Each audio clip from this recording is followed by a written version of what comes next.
मित्रों, इंसान जो है वह गलतियों का एक पुतला है और जाने अनजाने वो गलतियां कर ही बैठता है। और जब आपसे गलतियां हो जाती हैं तो दंडाधीश न्यायाधीश जो शनि हैं आपको उन गलतियों का आभास कराते हैं और दंड भी देते हैं। और यही सब गलतियां जो होती हैं पिछली, वही सन की 7.5 में आपको दंडित किया जाता है पिछली गलतियों के लिए। और दंडित कौन करेगा? शनिदेव करता है। तो वही सन की 7.5 मीन राशि के प्रथम चरण में प्रवेश हुई है।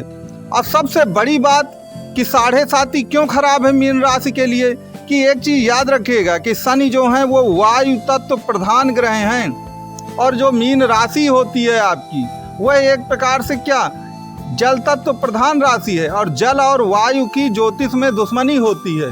तो इसलिए कुल मिलाकर सन की 7.5 और भी ज़्यादा पीड़ादायक बन जाती है। लेकिन आपको मालूम है कि अगर मर्ज है तो मर्ज की दवा भी होगी। कोई भी अगर आपका मर्ज है तो उस मर्ज की दवा भी होगी।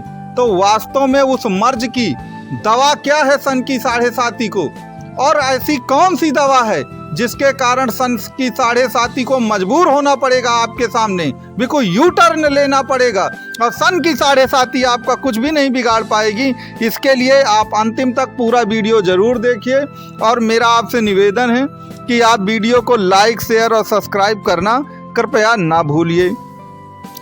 तो देखिए, आपको मैं बहुत डीपली और कॉन्सेप्ट सहित कुछ बातें बताना चाहता हूँ।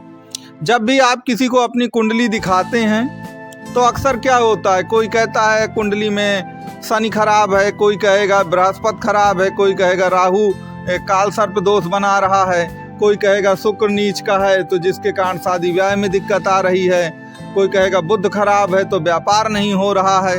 तरह तरह की बातें, तरह तरह की चीज़ें आपको बताई जाएंगी। लेकिन याद रखिएगा, अगर आप कुंडली को पूरा एक भवन मान लें, राजमहल मान लें, तो याद रखिए उस राजमहल की जो नींव है ना, वो चंद्रमा है। चंद्रमा क्यों नींव है? क्योंकि चंद्रमा आपका मन है, आपका दिल है।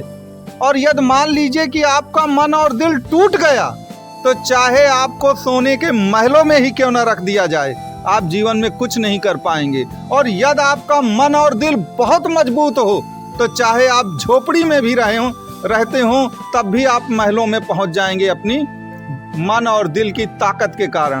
तो सबसे ज्यादा अगर सन की 7.5 में कोई पीड़ित होता है तो वह चंद्रमा ही होता है। और यदि आपने चंद्रमा को मजबूत कर लिया, चंद्रमा को ठीक कर लिया, तो सन की 7.5 आपका कुछ भी बिगाड़ नहीं पाएगी।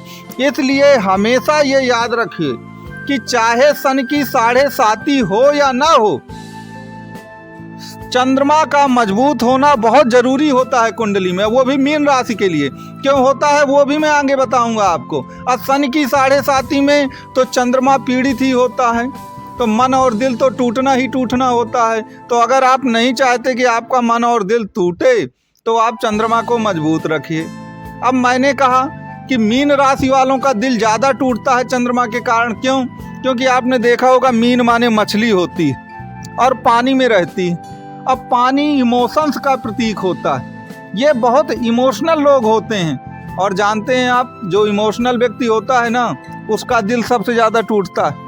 आप देखते होंगे महिलाएं बहुत इमोशनल होती हैं और जरा जरा सी बात पे वो रोने लगती हैं। तो इमोशंस ऐसी चीज़ है जो दिल को और जल्दी तोड़ देता है। इसीलिए मैं कहता हूँ कि जो भी मीन राशि के लोग हैं या उनकी अगर लग्न भी मीन है, तब भी कुल मिला के उनका दिल टूट सकता है। तो अब बात वही आती है कि भाई हम चंद्रमा को मजबूत कैसे करें कि सन की 7.5 हमारा आगे आने वाले वर्षों में कुछ भी बिगाड़ ना पाए। तो उसके लिए एक आप चीज़ याद रखिए कि सन की 7.5 हमेशा 12वें भाव से चालू होती है। जब चंद्रमा से 12वें आपके शनि आ जाते हैं, मान लीजिए आपके चंद्रमा मीन में बैठे हुए हैं तो इस समय शनि कुंभ में चल रहे हैं, तो 12वीं राशि पड़ेगी कुंभ। अब 12वां भाव दो चीज़ों के लिए होता है। अगर आप उसे समभाव कहते हैं, दो पार्ट में बांट ले। कुछ उसमें गलत चीज़ें होती हैं, कुछ अच्छी चीज़ें होती हैं। अब गलत में क्या होता है 12वें भाव में? 12वां भाव कुल मिला करके एक प्रकार से ये कहिए कि एडिक्शंस का होता है। जो लोग शराब पीते हैं, गलत काम करते हैं, गलत रास्ते पे चले जाते हैं, ठीक है, वह कुल मिलाकर के 12वें भाव को रिप्रेजेंट करता है। तो वास्तव में इसमें अच्छा क्या होता है? देखिए, अच्छा इसमें ये होता है कुल मिला के कि 12वां भाव आपके मोक्ष का है, दूसरों के साथ कनेक्ट होने का है, दूसरों की हर प्रकार की मदद करने का है और हर प्रकार के भौतिक सुख पाने का भी एक प्रकार से 12वां भाव है। तो हमको क्या करना है कि जो एडिक्शन है, जो दुख है, दर्द है, देखिए 12वें भाव को अपव्यय कहते हैं। तो आप जब एडिक्शन करते हैं, शराब पीते हैं, मादक पदार्थों का सेवन करते हैं, तो आप अपव्यय ही तो कर रहे हैं। जो व्यक्ति अपना समय बर्बाद करता है, ऊट पटांग घूमता फिरता रहता है बिना उद्देश्यों के, वह भी तो अपव्यय हो रहा है ना।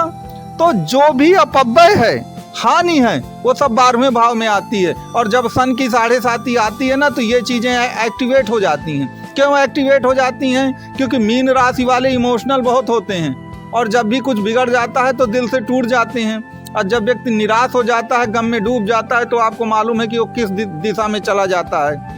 वह मादक द्रव्यों का सेवन करने लगता है, वह डिप्रेशन में जाकर दिन भर सोने लगता है, बिल्कुल कर्म नहीं करता है, तो सब कुछ अपव्यय करता है। तो हमको करना क्या है कि जो अच्छी चीज़ें हैं इसमें, लोगों के साथ हमें कनेक्ट होना है, मोक्ष का भाव है तो धर्म कर्म पर ज़्यादा ध्यान देना है और प्लस पंचुअल होना है। और जो भी अपना 12वां भाव दान पुण्य के लिए भी आप कह सकते हैं। तो क्योंकि काल पुरुष की कुंडली में 12वीं राशि मीन राशि आ जाती है, तो जो भी आप कमाएं उसका एक अंश चैरिटी में या गरीबों को दान जरूर दें। निश्चित तौर पर सन की 7.5 में आपको इससे लाभ होगा। दूसरा नंबर याद रखिएगा कि मीन राशि बहुत विशाल राशि है, समुद्र को रिप्रेजेंट करती है पानी की। तो समुद्र बहुत गहरा होता है, बहुत विशाल होता है। तो मीन राशि वालों का हृदय भी बहुत विशाल होता है। यह निस्वार्थी होते हैं और केवल अपने बारे में नहीं, हमेशा दूसरों के बारे में सोचते हैं। तो बस इनका काम है दूसरों का भला करना, जिसके कारण यह अपना बुरा कर पाते हैं। तो थोड़ा अपने बारे में सोचिए, केवल दूसरों के बारे में मत सोचिए। इस आदत को थोड़ा सा स्वार्थी बनने की कोशिश करिए। तीसरी एक चीज़ और याद रखिएगा कि सुबह सुबह उठकर लोग क्या करते हैं, चाय पी लेते हैं या कुछ लोग गुटखा खाते हैं। इससे आप कुल मिलाकर मादक पदार्थों की ओर जा रहे हैं। तो सुबह सुबह जो चंद्रमा का पदार्थ दूध माना जाता है, सुबह सुबह उठ करके आपको कम से कम 1 कप पहले दूध पीना है, उसी के बाद आप चाय या इत्यादि का सेवन करें। ऐसा यदि आप करेंगे तो आप चंद्रमा मजबूत होगा और सन की 7.5 आपका कुछ भी बिगाड़ नहीं पाएगी। इसके सिवा भी आपके कोई प्रश्न रह गए हों तो कमेंट बॉक्स में आप ज़रूर लिखें। धन्यवाद।